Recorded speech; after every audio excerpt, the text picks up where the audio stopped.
Well, I moved the chickens and I'm gonna plant some more cover crop in here where I planted clover and that came up pretty well, but then this pigweed came up and I'm catching it just in time. The seeds are about to be start to be viable in the next couple weeks, so I'm gonna try an experiment where I use the weeds for mulch over the cover crop seeds.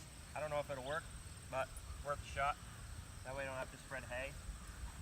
Introducing more weed seeds. Right, bud? Let's go get the lawnmower.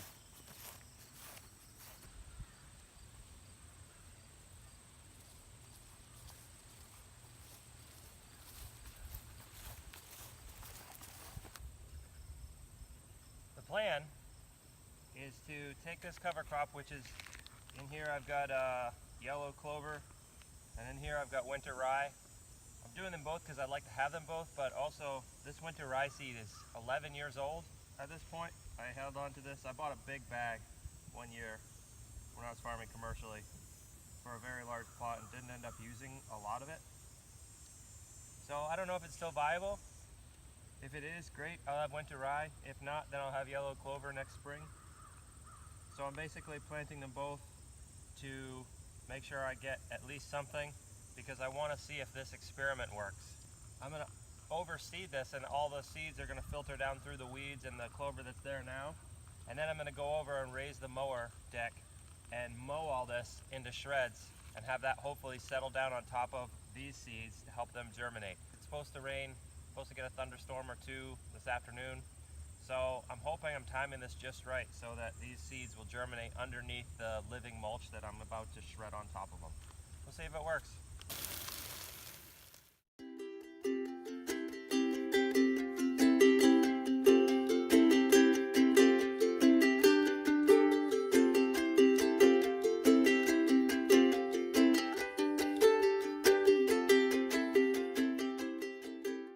Seed is quite a bit smaller, so I'm gonna have to be pretty careful with the trigger on this thing. Make sure I don't open it too much. Give it a shot.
All right, that took me about 25 minutes of mowing, which in terms of usual mowing output, it shouldn't have taken 25 minutes if this had been regular, but this was 2.5 to 4 foot weeds that I was mowing. So you have to go over it quite a few times to get it down to a regular mower height. And I'm actually gonna have to come back out here and mow again within the next probably 4 to 5 days. The reason being stuff like this. So this did not get cut off at the base, it just got pushed over. And that's a problem because essentially what I've done is cut off a bunch of weeds but left some. So basically what I'm doing is creating weeds that eventually will be genetically able to withstand mowing, like grass can. And that's not something that I want to contribute to in the world. So I'm gonna give this plot a few days to have these weeds recover. They will actually start to straighten back up again, and then I can come in and mow them again. With all that said, the point of this little experiment essentially is to see if I can use all this biomass that I just mowed to cover the seeds that I planted, the rye and the clover.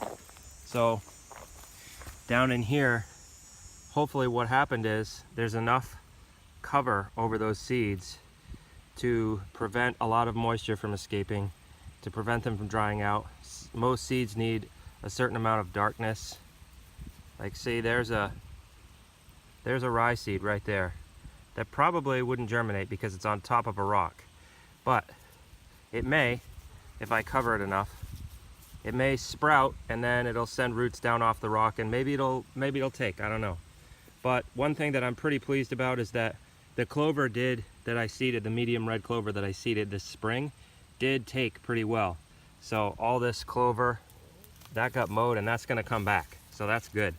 That legume will come back by itself.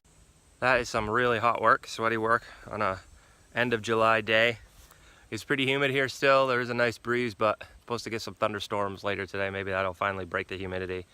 That was hard work, some sweaty work. So as a reward, I'm gonna come over and get some of these blueberries that are ready. I'm pretty psyched about this. Check this out. Look at those, beautiful.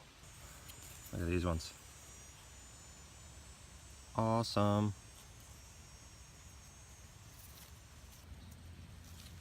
See if they're ripe. Nothing like it.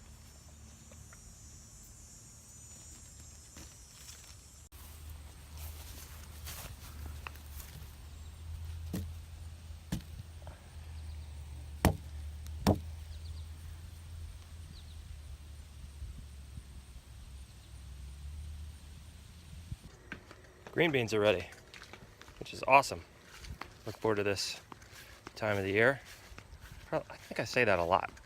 Pretty much look forward to everything that comes out of the garden. So anyway, right now it's going to be green beans. Time to pick some.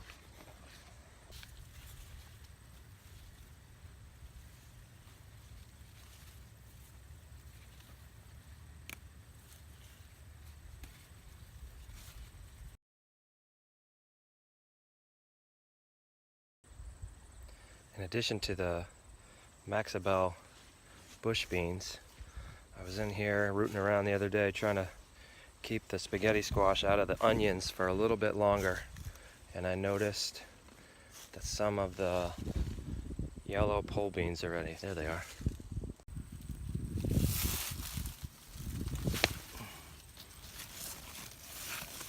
There they are. Awesome. Let's see how those taste. Oops, dropped it. Again.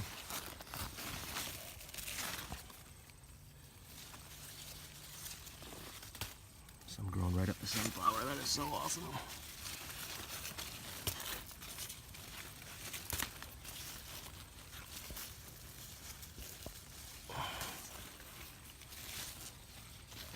Let's see, I can't remember what variety this is. Yeah.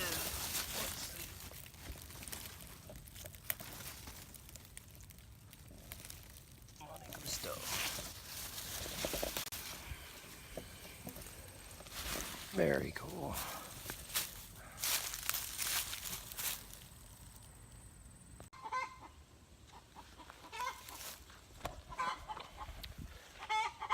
Well, I've changed up the plans for the pizza oven.